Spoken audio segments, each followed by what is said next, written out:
बड़े से बड़े चक्रवर्ती सम्राट के लिए भी, बड़े से बड़े दिग्विजयी राजा के लिए भी उनके आसपास का कोई एक क्षेत्र ऐसा जरूर होता है जो उनके सर्वमान्य, सर्वोच्च होने पर प्रश्न चिन्ह लगा देता है। कोई एक क्षेत्र ऐसा होता है जो उनके विश्व विजय अभियान का हिस्सा नहीं हो पाता और वो एक क्षेत्र उनके लिए नासूर बनकर चुभता रहता है। हम बीजेपी के मद्देनजर एक ऐसे ही प्रदेश की चर्चा करने जा रहे हैं जो बीजेपी जीतना चाहती है, किसी भी कीमत पर लगातार कोशिश कर रही है लेकिन जीत नहीं पा रही है। नमस्कार, आप देखना शुरू कर चुके हैं न्यूज फॉर नेशन। मैं हूं आपके साथ धीरेन्द्र। बात हम कर रहे हैं पश्चिम बंगाल की और शायद आप समझ भी गए होंगे कि हम बात पश्चिम बंगाल की ही कर रहे हैं। 2014 नरेंद्र मोदी के उदय के बाद से बीजेपी पूरे देश में एक तरीके से सर्वमान्य सम्राट, चक्रवर्ती सम्राट जैसी पार्टी बनी हुई है। कहीं खुद शासन कर रही है, कहीं गठबंधन के साथ शासन कर रही है। लेकिन इसकी मौजूदगी अगर दक्षिण के 3-4 राज्यों को छोड़ दिया जाए तो पूरे देश में सशक्त रूप से है। बावजूद इसके पश्चिम बंगाल एक ऐसा राज्य है जहां पर बीजेपी लाख कोशिश करने के बावजूद सत्ता की कुर्सी तक नहीं पहुंच पा रही। हां, इतना जरूर है कि सत्ता विरोधी ताकत में आज एकमात्र और सबसे बड़ी ताकत पश्चिम बंगाल में बीजेपी ही है। लेकिन सत्ता और विपक्ष के बीच में जो खाई है वो बड़ा है। पश्चिम बंगाल में चुनाव होने हैं। बीजेपी इस बार फिर से एक बार एड़ी चोटी का जोर लगाना चाहती है।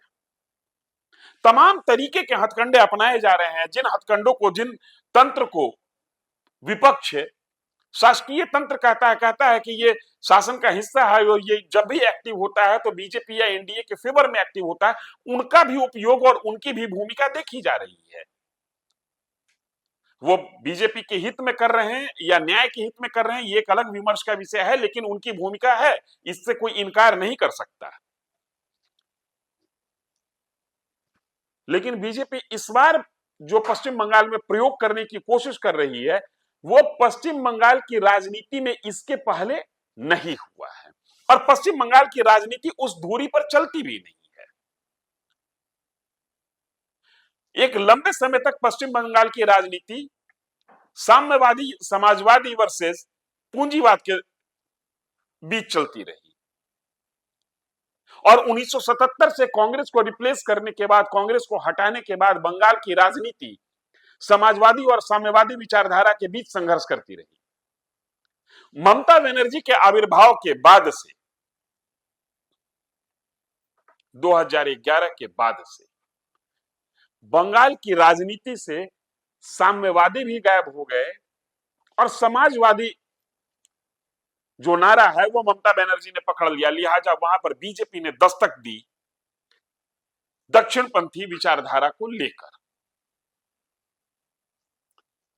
आज पश्चिम बंगाल में अगर जो वोट का पोलराइजेशन, मतों का ध्रुवीकरण किसी नाम पर सबसे अधिक होने की संभावना है तो वो संभावना है धार्मिक आधार पे। नौशाद सिद्दीकी, हुमायूं कबीर और एआईएमआईएम के नेता जिस तरीके से सक्रिय हैं, पूरा माहौल एक तरीके से लग रहा है कि पश्चिम बंगाल में हिंदू वर्सेस मुस्लिम करने की कोशिश हो रही है। ये कोशिश पहली बार नहीं हुई, पिछली बार भी हुई थी लेकिन सफलता नहीं मिली। इस बार बाबरी मस्जिद को अयोध्या से उठाकर बंगाल ले जाया जा रहा है और एक नहीं, दो राम मंदिर बंगाल ले जाया जा रहा है। फिर भी सफलता मिलेगी या नहीं मिलेगी ये संदेह के घेरे में है। लिहाजा बीजेपी वहां पर एक नया प्रयोग करने जा रही है। बंगाल में धार्मिक आधार पर वोटों के ध्रुवीकरण होने के बावजूद ममता बनर्जी अगर जीत रही है तो उसके पीछे की एक बड़ी वजह यह है कि हिंदुओं का एक बड़ा वोट ममता बनर्जी के पक्ष में शिफ्ट कर रहा है। धार्मिक आधार पर राजनीतिक गोलबंदी होने के बावजूद लिहाजा अब उपाय क्या बचता है? उपाय यही बचता है कि हिंदुओं के वोट में भी विभाजन की रेखा खींची जाए। पश्चिम बंगाल की अगर पॉलिटिकल डेमोग्राफी को आप समझने की कोशिश करें तो नॉर्थ का जो क्षेत्र है, दार्जिलिंग का जो क्षेत्र है, उस इलाके से बीजेपी को सबसे ज्यादा सीटें मिलती हैं। लेकिन पूरे देश में बीजेपी शहरी पार्टी के लिए जानी जाती थी। अब तो खैर ग्रामीण स्तर पर भी बीजेपी की अच्छी पकड़ है, लेकिन एक लंबे समय तक बीजेपी की पकड़ शहरी पार्टी के पकड़ और पहचान दोनों शहरी पार्टी के तौर पर रही। बावजूद इसके कोलकाता मेट्रोपॉलिटन सिटी में बीजेपी की उपस्थिति दिखती तो जरूर है, लेकिन सीटों के मामले में बीजेपी यहां फिसड्डी साबित हो रही है। इस बार बीजेपी ने कोशिश की है हिंदुओं के वोट को और प्रवासियों के वोट को अपनी ओर खींचने का। मंगल पांडे बिहार के नेता हैं, बीजेपी के बंगाल बीजेपी के प्रभारी। बिहार और पूर्वांचल के लोगों का जबरदस्त पलायन पश्चिम बंगाल में हुआ 1980 के पहले तक।